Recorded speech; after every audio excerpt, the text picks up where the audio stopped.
Hi everyone, Joel Freeling here with JTV Sports at the Jackson Area Career Center with this week's AT&T Scholar Athlete of the Week, Brock Kuhn from Michigan Center High School. Thank you, sir.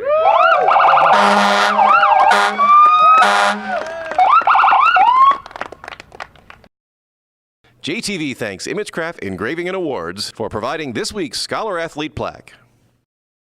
Hi everyone, Joel Freeling here with JTV Sports at the Jackson Area Career Center with Brock Kuhn, our AT&T Scholar Athlete of the Week, and Jason Morin, our firefighting instructor here at the Career Center. Brock, it was actually, I love that when we do the presentation, it's kind of cool because it feels like you're surrounded by teammates. You know, this is Scholar Athlete, and this is a class, and there's obviously academics, but it's also kind of cool that you've got a different team when you're here at the Career Center. Yeah. So at the Career Center, it's not always about sports. Like you say, it's not always about that. So I'm not going to college to play sports. I'm going to college to get my medic license to help out people in the community. And Brock, and that's the thing I think, you know, I'm sure you had plenty of opportunities. And look, you're a three-sport athlete, you're football, and everybody knows you from the football field. Everybody knows you go to the championship match in the state wrestling meet. But you're choosing to go a different route, and you're going to use your athletic talents. And I talked to Coach Damaris, and he said, you know, your combination of strength, agility, size, he said, is unparalleled. Mm-hmm. So to be able to take that and turn it into a career, that's got to be something that is exciting to look forward to. So my strength, and I'm pretty strong. This will help me out, like if we're in a structure fire and somebody's trapped, I can help carry them out. Simply as cutting cars up. I'm somewhat fast. And yeah, that might help me out in the fire world. And Jason, having Brock as a student here, I mean, and anyone who talks about Brock just talks about, you know, not only is he, you know, is obviously he's great on the field, he's great on the wrestling mat, but he's a great person.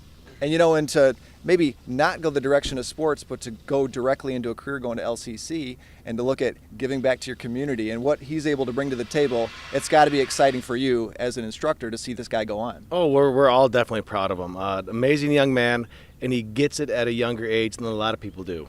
In the fire service, he understands that people are going to have emergencies, there's going to be scary moments, bad things are going to happen to good people, and at a younger age, this is his second year, he's willing to step up and be that person that does the next right thing. He's willing to take his natural talents and strengths and focus those in a way that will help your family, my family, the families of the people watching the show.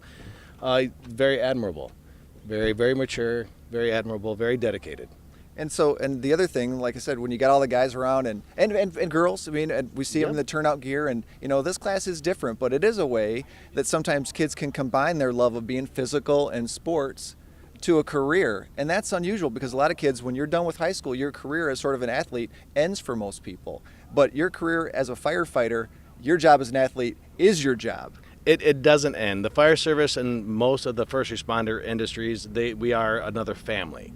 So you take people out there in the community who have a willingness to do the next right thing and have the physical abilities to do it. The fire departments, fire industry, it's a natural fit. You've got a place you belong. You've got fellowship. You've got camaraderie. You've got the friendships. That team mentality just continues on. You've got your crew. You've got your people. You know how to work with other people. You learn each other's strengths and weaknesses, and it's like being on a team for a career. And it's one of those things where, just like on the football field, a possession changes. Here at the fire department, you get a call. I hear your walkie going off, and it's like immediately you have to change what your job is for the day. One of the biggest challenges I have, and it's a great challenge, is to teach these young adults to be thinkers, to be problem solvers, think on their feet, look at a situation, analyze it, and do the next right thing. So yeah, it's what's the best answer in the fire service, Brock? It depends. It depends. People always ask, so what do you do in this situation? Well, you know, it depends. Is it raining that day? Is it freezing rain? Is it nighttime? Is it daytime? Are there 3 victims or are there 7 victims? It always changes, but our basic focus, our mission, our goals all stay the same across the first responder world.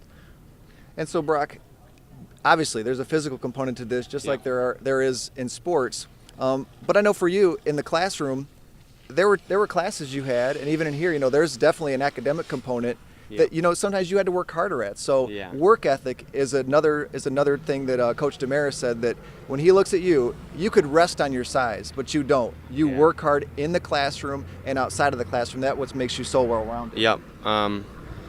So in the class, I just mainly try to get my work done. So like after school, if I have homework, I get that done before I go hang out with friends and stuff, and before I go hang out at the fire department most of the time. And I just focus more on schooling because that's what's going to get you through life. Yeah. So I asked Brock, I said, I watch guys on the field, the mats rally around him, but you said it's interesting too because he's the first guy to rally around other people. He is a very supportive young man. He understands. Sometimes people will wait to ask for help. Well, Brock has that intuition, that inner sense. He sees a cadet, he sees somebody trying to do a training or they're trying to carry something. He doesn't wait for them to ask him. He's right there offering assistance, offering help when we're doing our training, our drills. And if someone looks like they're kind of falling back a little bit, like they may not have that inner strength, he's right there. Come on, you can do it, push through, drag the dummy, you can swing the hammer, you can do it. I've never seen Brock be about Brock. I've seen Brock be about the cause, the challenge, the mission, what we're doing.